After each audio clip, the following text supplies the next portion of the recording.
dalam dunia yang serba moden ini, perkembangan teknologi, maklumat, rangkaian platform digital memangnya telah pun berkembang ini.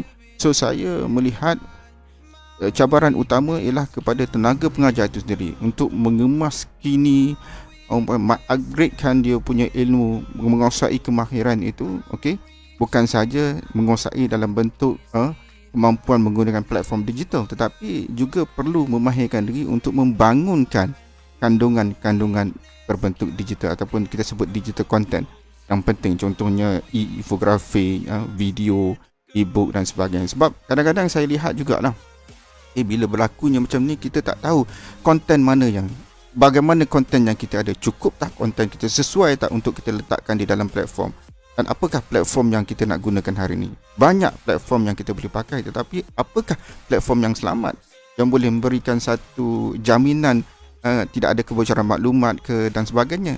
Inilah juga merupakan satu cabaran. Kita mesti bersiap sedia bahawa tenaga kerja ataupun tenaga pengajar perlu bersedia supaya lebih signifikan, relevankan diri kita dengan keadaan masa sekarang. Itu cabaran yang pertama.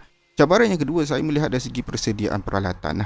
Peralatan biasa kita lihat hari ini pun kita mesti cuba untuk dapatkan peralatan peranti elektronik yang terbaik. Semua orang ada telefon, semua orang ada komputer, tapi kadang-kadang komputer kita ini tidak cukup baik untuk memastikan proses pendidikan, pengajaran dan pengajaran itu berlangsung dengan lebih berkualiti dan berkesan. Dan kalau kita lihat, bukan semua orang mampu, ada yang tidak mampu, ada yang sedikit terkebelakang dan sebagainya, dan ini akan memberi sedikit kesanlah kepada mereka untuk menerima pembelajaran atau dalam konteks penyaluran maklumat dan berkomunikasi.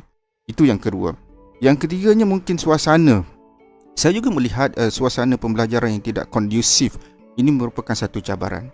Lebih-lebih lagi kalau kita lihat keluarga yang besar, di dalam rumah yang kecil dan sempit, tapi mempunyai anak-anak yang bersekolah, yang ada dekat universiti, keluarga yang mungkin tempat untuk belajar tu tidak begitu cukup ataupun sedikit terganggulah bila anak-anak kita ataupun para pelajar yang ingin melakukan ODL, Open Distance Learning ni.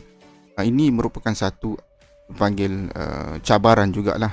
Sebab itulah sedikit sebanyak kita kena memahami, ibu bapa juga kena memahami supaya memperlengkapkan, menyediakan sedikit ruang kepada anak-anak supaya mereka lebih kondusif, lebih selesa untuk mengikuti pembelajaran secara ODL ataupun secara online. Dan yang terakhirlah, walaupun saya rasa banyak isi yang kita boleh perbincangkan, tapi cabaran yang terakhirlah kita dari sudut institusi ataupun organisasi itu sendiri perlu memperlengkapkan infrastruktur, prasarana berkaitan dengan pendigitalan, termasuklah menyediakan sistem perisian tertentu, software, ataupun boleh membangunkan sistem e-learning mereka sendiri.